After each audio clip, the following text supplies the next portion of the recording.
Bonjour, aujourd'hui nous allons faire un survol des étapes de planification et d'installation du câble chauffant pour béton de Ouellet Canada. Le câble à béton Ouellet est robuste et spécialement conçu pour être installé sous une dalle de béton. Il est développé pour des applications intérieures, autant résidentielles que commerciales. Cette vidéo démontrera l'installation du câble à béton sous la dalle du sous-sol d'une maison unifamiliale.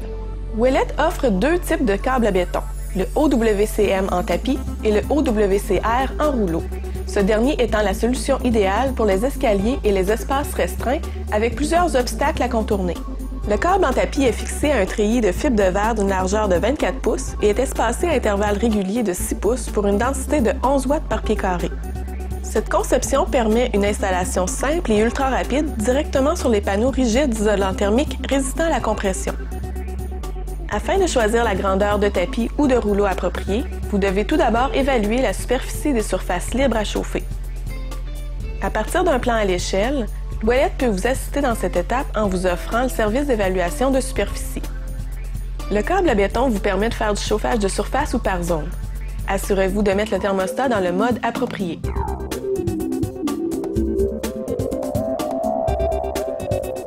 Il est important que la surface couverte par le produit choisi soit égale ou inférieure à la superficie libre à chauffer. Le câble ne doit jamais être coupé, raccourci ou modifié de quelque façon que ce soit. Un schéma d'installation peut être fourni sur demande lors de l'achat d'un produit OWCM. La position des thermostats déterminera le point de départ du déroulement du tapis. Nous recommandons de laisser une distance minimum de 3 pouces entre les bandes de tapis et de 6 pouces entre le câble et des éléments fixes et autour d'un drain.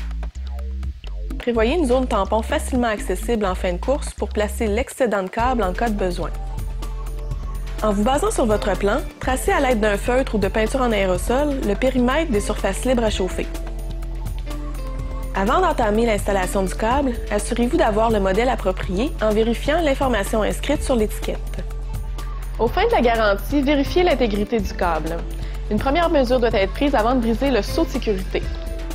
Vérifiez la résistance à l'aide d'un multimètre et l'isolation du câble à l'aide d'un mégamètre. Inscrivez les valeurs sur la fiche de contrôle qui se trouve dans l'enveloppe de plastique.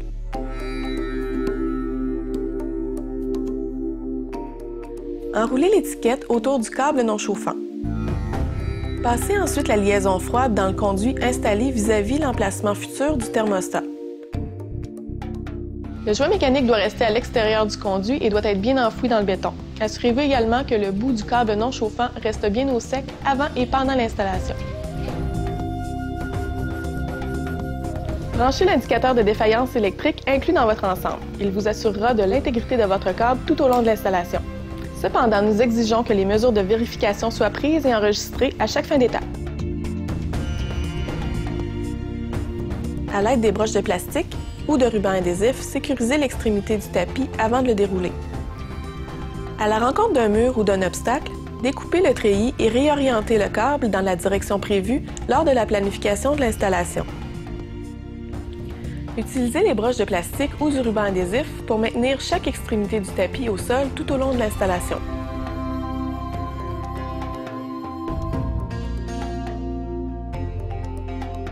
Le câble à béton en tapis se prête aussi très bien aux installations sous dalle de béton armée. Pour ce type d'application, nous suggérons de placer le tapis sous le treillis pour faciliter le coulage du béton. Le câble à béton en rouleau peut aussi être utilisé pour les applications dans le béton armé. Le câble devra être attaché solidement sur le treillis à l'aide des attaches de plastique fournies. Pour protéger complètement la sonde et son fil lors du coulage de la dalle, on suggère de l'insérer dans un conduit. La sonde doit se retrouver environ 24 pouces à l'intérieur de la zone chauffée. La sonde ne doit jamais croiser de câble, mais doit plutôt être placée parallèlement entre deux câbles.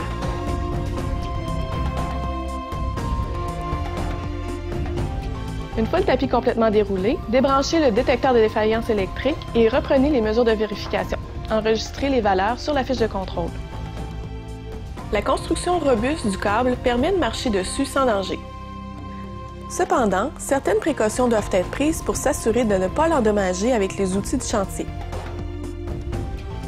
Si vous utilisez une brouette pour transporter le béton, il est recommandé de déposer un panneau de contreplaqué sur l'installation sur lequel vous pourrez circuler tout en protégeant le câble.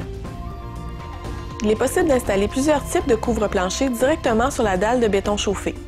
Vérifiez auprès du fabricant si leur produit est compatible avec un système de plancher chauffant. L'installation du câble chauffant pour béton est terminée et il est maintenant temps de raccorder le système au thermostat. Ouellet offre des thermostats programmables et non programmables vous permettant de contrôler votre plancher chauffant. Le câble chauffant pour béton d'Ouellet Canada est un investissement qui ajoutera de la valeur à votre commerce ou résidence tout en améliorant votre qualité de vie. Son installation est simple et rapide comparativement à un système hydraulique et ne requiert aucun entretien annuel ni protection contre le gel. Sécuritaire et fiable, ce système de chauffage procure une chaleur saine et enveloppante par rayonnement thermique. Pour plus d'informations sur ce produit, veuillez joindre notre service d'assistance technique.